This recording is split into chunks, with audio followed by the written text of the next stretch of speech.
Oh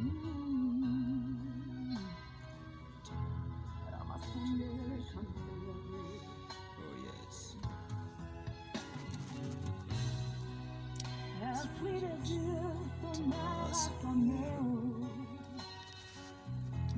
Je suis limité. Ton nom a sonné, oh Dieu.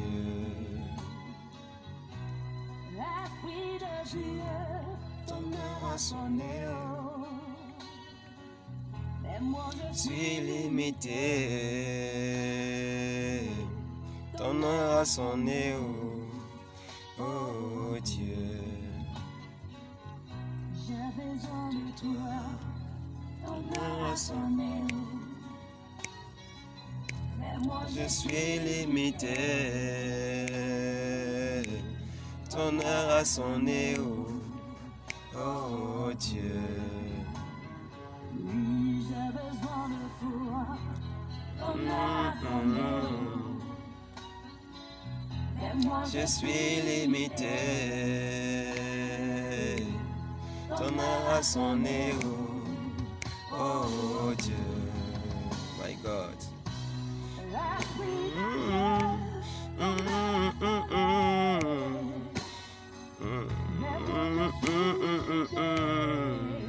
Jésus, mon heure a sonné. Ce matin, nous allons encore parler. Nous allons encore écouter la parole de Dieu. Nous allons encore réfléchir sur une portion du Verbe, la parole de Dieu. Voilà. Sonné, oh Dieu.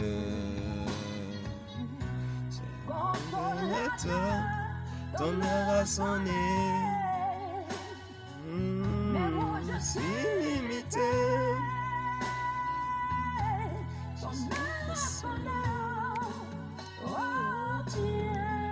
Voilà, Bible ouverte ce matin, nous commençons.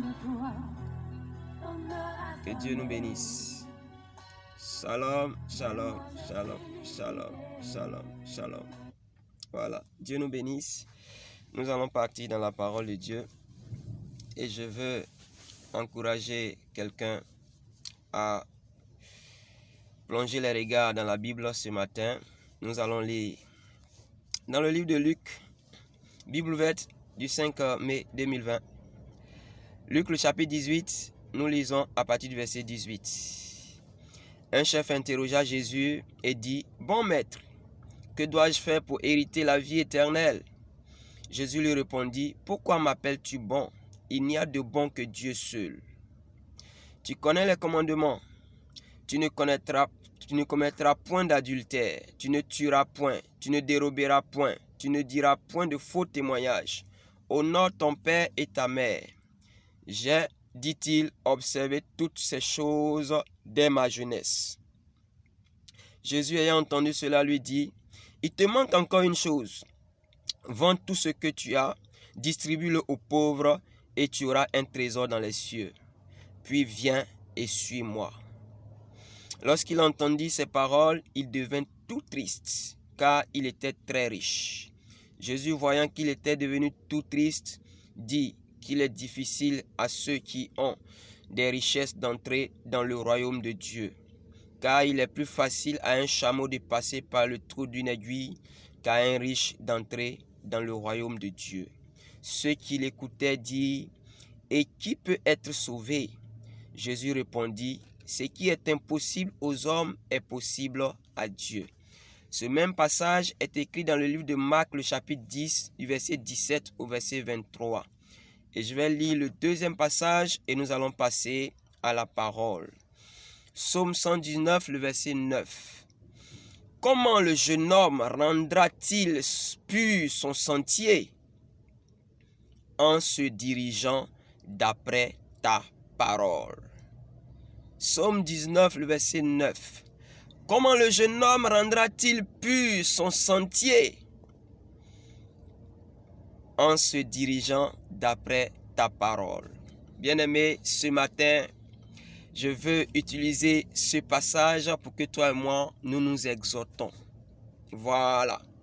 La Bible dit qu'un chef interrogea Jésus. Un jeune riche interrogea Jésus et lui dit, bon maître, que dois-je faire pour avoir la vie éternelle? Et le Seigneur lui dit ceci, pourquoi tu m'appelles bon? Il n'y a de bon que Dieu seul, parce que Dieu seul est bon. Alors, Jésus demande, tu connais les commandements? La Bible dit, Jésus a cité quelques commandements, la loi, les commandements. Il dit, tu ne commettras point d'adultère, tu ne tueras point, tu ne déroberas point, tu ne diras point de faux témoignages, honore ton père et ta mère. Voilà, pour ne citer que cela. Et il a répondu clairement au verset 21, j'ai, dit-il, observé toutes ces choses dès ma jeunesse. Waouh! Jésus, ayant entendu cela, lui dit, il te manque encore une chose merveilleuse, une chose importante. Vends tout ce que tu as, distribue-le aux pauvres et tu auras un trésor dans les cieux. Puis viens et suis-moi. Gloire à Dieu. La Bible dit, au son de la voix du Seigneur, le jeune riche est devenu tout triste, est devenu subitement triste.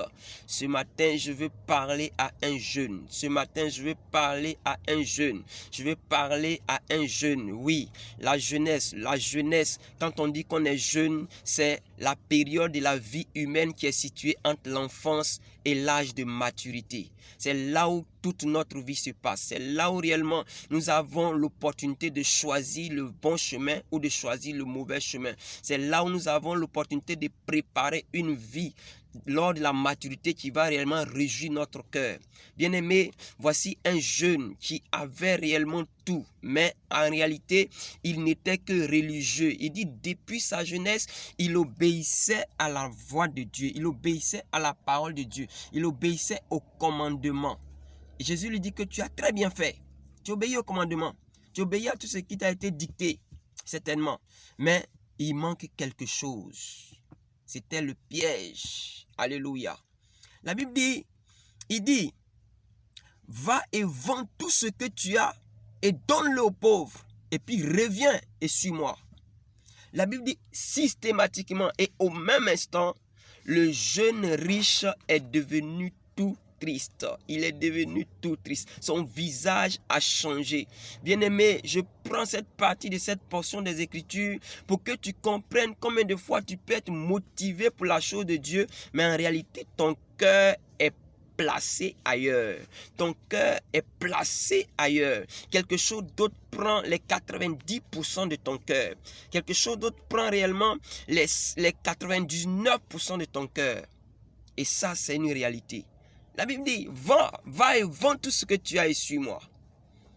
Qu'est-ce qui prend ton cœur? Qu'est-ce qui a pris ton cœur? Qu'est-ce qui prend la plus grande place dans ton cœur? Parce que ce jeune riche-là, ce qui prend la plus grande partie de son cœur, ce n'est pas la loi, ce n'est pas les paroles qu'il a obéi depuis sa jeunesse, mais c'est sa richesse, c'est sa fortune, ce sont ses biens. Jésus a vu que son visage était tout triste. Et il va lui dire, il sera difficile pour le riche d'être sauvé. Il sera difficile pour celui qui est riche d'être sauvé. Alléluia. Bien-aimé, quelle est la place de Dieu dans ton cœur? Regardez ce que la Bible dit dans le psaume 119. La Bible dit, comment est-ce que le jeune homme rendra sa vie pure? Comment le jeune homme rendra son sentier pur? Comment le jeune homme rendra son sentier pur? Comment? Voilà. Et Psaume 119 nous donne la réponse qui est la suivante. En observant la parole. En se dirigeant d'après la parole. Alléluia. Toi qui es jeune aujourd'hui. Toi qui as peut-être déjà tout aujourd'hui. Mais la Bible dit clairement, la bonne vie c'est en la dirigeant selon la parole de Dieu. La bonne vie que nous pouvons mener, c'est en la dirigeant selon la parole de Dieu. La bonne vie que nous pouvons mener, c'est en la dirigeant selon les saintes écritures. La bonne vie que nous pouvons avoir, c'est en l'adaptant à la parole de Dieu. Nous ne devons pas adapter la parole de Dieu à notre vie, mais nous devons adapter notre vie à la parole de Dieu.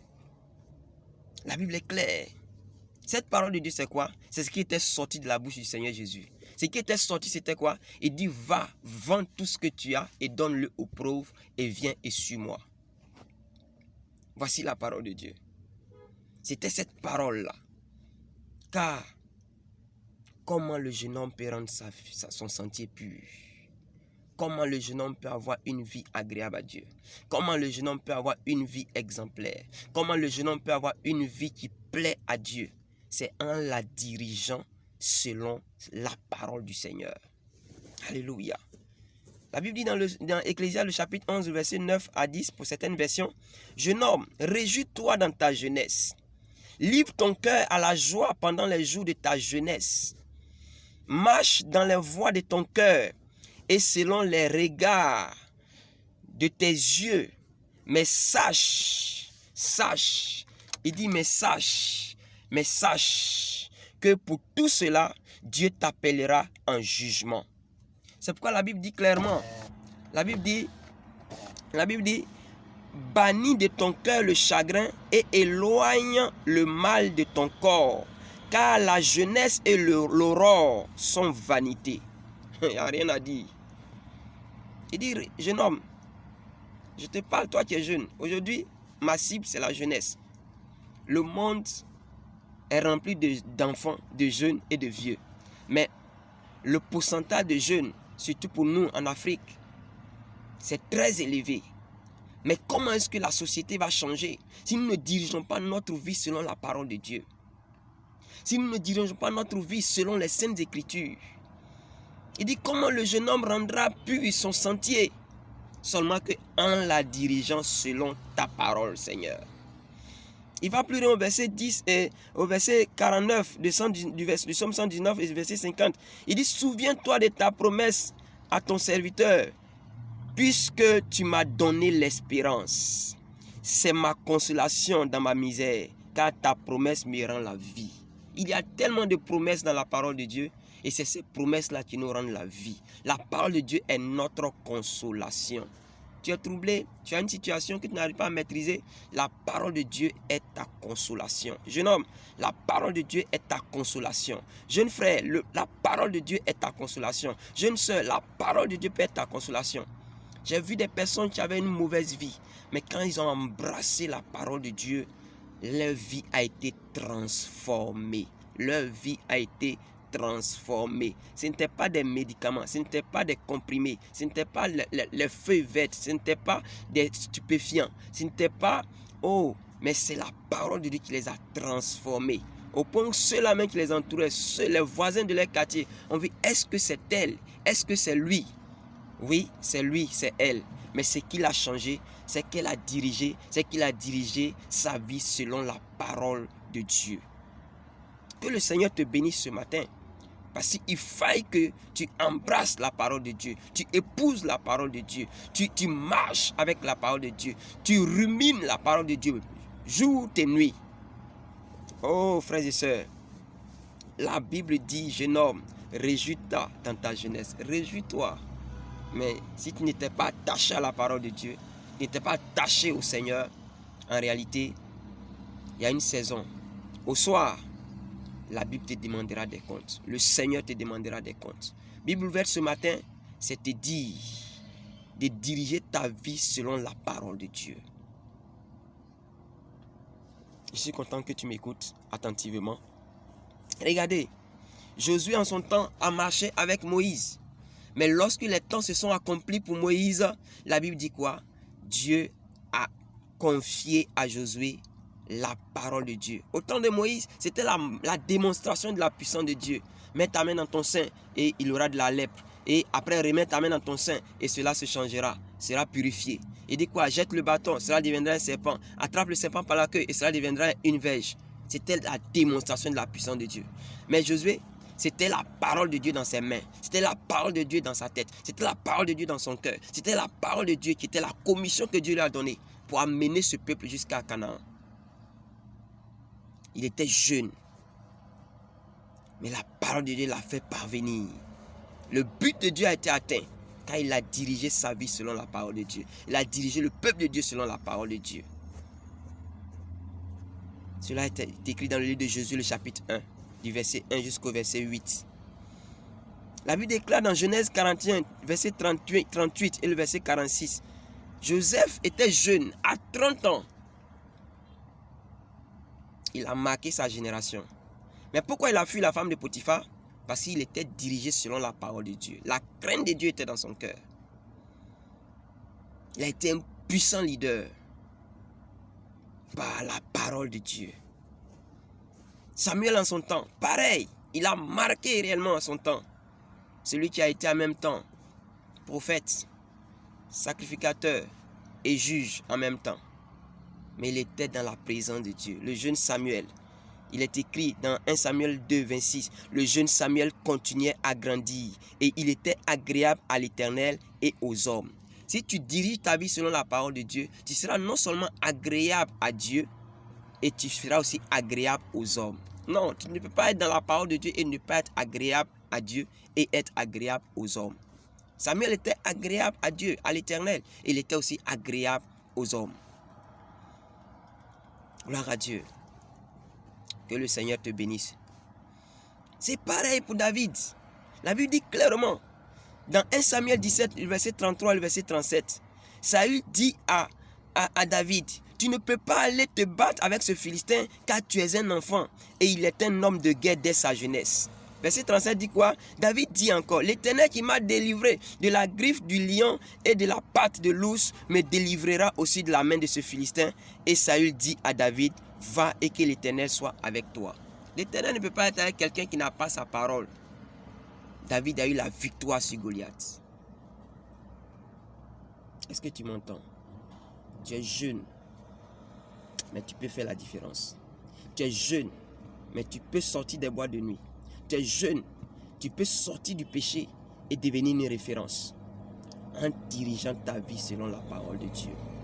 Le jeune riche était triste parce qu'en plus de ce qu'il respectait, tu ne tueras point, tu ne commettras point d'adultère, mais au fond, son cœur n'était pas placé sur Dieu. Son cœur était placé sur ses richesses, sur ses biens. Où est ton cœur? Où est ton cœur? La Bible dit que le roi Joas, il avait 7 ans lorsqu'il devint roi. Et il régna 40 ans sur Jérusalem. De 7 ans à 40 ans. Mais la Bible dit ceci, Joas fit ce qui est droit aux yeux de l'Éternel pendant toute la vie du sacrificateur Jéhojada. Certainement, il y a eu autre chose après. Mais là, de 7 ans à 40 ans, sa vie était en règle avec Dieu. Pareil pour le roi Josias, dans 2 Chroniques 34, 1 à 3. À 8 ans, il devient roi et il régna pendant 31 ans sur Jérusalem. Tu peux être jeune et faire la différence. Ce matin, c'est ce que la Bible veut te dire. Tu peux être jeune et puis faire la différence. Que Dieu te bénisse. Je vais finir avec l'histoire de Timothée. La Bible dit dans 2 Timothée 1, le verset 3 au verset 5, il dit, je rends grâce à Dieu que mes ancêtres ont suivi et que je sais avec une conscience pure de ce que nuit et jour je me souviens continuellement de toi, de mes prières, dans mes prières, me rappelant tes larmes et désirant te voir afin d'être rempli de joie. Oui, gardant le souvenir de la foi sincère qui est en toi, qui habita d'abord dans ton aïeul Loïs et dans ta mère Eunice et qui, j'en suis persuadé, habite aussi en toi. Frères et sœurs, Timothée était un homme qui aimait la parole de Dieu. La Bible dit dans 2 Timothée 3,15, dès ton enfant, tu connais les saintes lettres qui peuvent te rendre sage à salut par la foi en Jésus-Christ. Dès ta jeunesse, dès ton enfance, tu connaissais les saintes écritures. Ils te rendront sage. La parole de Dieu rend sage à salut.